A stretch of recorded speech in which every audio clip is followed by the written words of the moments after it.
morning. My name is Miss White, and this is Demetric. We're going to take you through a little tour of our classroom today. This is Miss White's room. We have our monthly calendar that I use for students in class. The reason why I have it like this is I realize that a lot of times students have a lot of trouble prioritizing what they need to get done and what needs to happen. And because of the situation with our scheduling this year, with students only having 6 weeks, I provided a lot of after-school activities and extensions for them so that they're clearly documented here for students to see. Students track their writing growth from each writing assessment. Within the semester, they're taking 6 writing assessments on a weekly basis, and they're being graded both by the North Carolina State Rubric and the 6 traits. In an effort to make sure that students are making those important connections between their agency and the meaning of being a really strong writer, the impact that that's going to have for their lives, we do a lot of work for them to connect their own personal histories and stories in a way that's really tangible for them and kind of a permanent brainstorm. So whenever we are writing and they feel as though they may not have information to support what they're saying, they can look back at their own history that we've documented in these different ways to make sure that they're including things that have meaning for them and that also are in support of what they're saying. Kind of deal with the movement that will need to happen within the class. I came up with a running list of class jobs that students apply for at the very beginning of the semester and then again at the second quarter. So we have an organizer, secretary, FedEx, police, substitute manager, janitor, and absence manager. Is our pupil, and mostly what you do is you like I say, every Friday we take this writing test and you try your hardest to get at least a 4 or 3 or 4. So I guess this person right here has a 4.0, which is a 100, and that's the highest that we have had so far. So Miss White was overwhelmed that he got a 4.0. I guess he grew because mostly when people get a 4.0, they start from a 2 or a 3 and work their way up, and I guess he progressed to get himself up. Right here we have the Blitz Essays. These are extension opportunities that students have in order for them to practice their writing skills in a safe environment.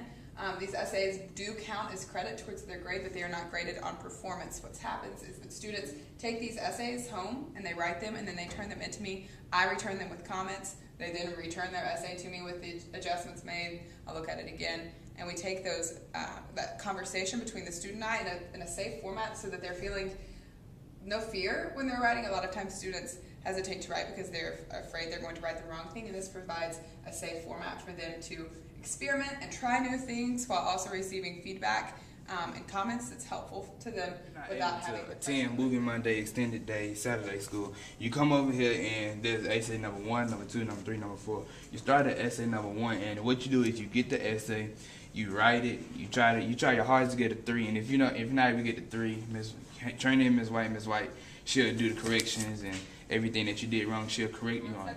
Until you get a essay, which is what students are eventually tested on for 10th grade writing. It's the first time students have been taught to write, actually received formal instruction since 7th grade, so that's a pretty large span of time without having any kind of instruction. When I initially started teaching last year, I was being really holistic in my teaching of writing and realized that my students were not grasping onto the content that they needed to, nor trusting me as their instructor. So I decided to start breaking things down really concretely for students so that they had a step for every part of the writing process and also had a really clear understanding of the expectations for each different element of writing that happened for them. As that happened, it flows into a concept map that we keep in the class and reference about the different elements that need to happen within each part of the writing process so that even students who are struggling and may not be able to have the strongest sentence fluency or word choice, they are able to perform these different tasks that make them feel empowered as writer and feel that they are moving forward instead of being stagnant. Right, here we have our big goal wall. So at the beginning of the semester, the students and I joined together in a conversation about the things that we really envision for ourselves as a class and for writers, looking at that in 4 different ways: the growth that we want to have, the things that we want to learn by achieving that growth, what we will do to get to that growth, and eventually put that growth in the lowest class of students. It's my inclusion class, and you'll see here that they started out lower than any other class, but their growth has been really steady and also increasing upward each time, and that's really encouraging to them. I like these growth charts because they provide students a lot of encouragement. Even if you're not at the level that you want to be, you still are seeing that you're progressing each time, and that helps to motivate students as they move forward. How do you like looking at the other classes? It's mostly like a challenge, like you challenging the other classes to get better.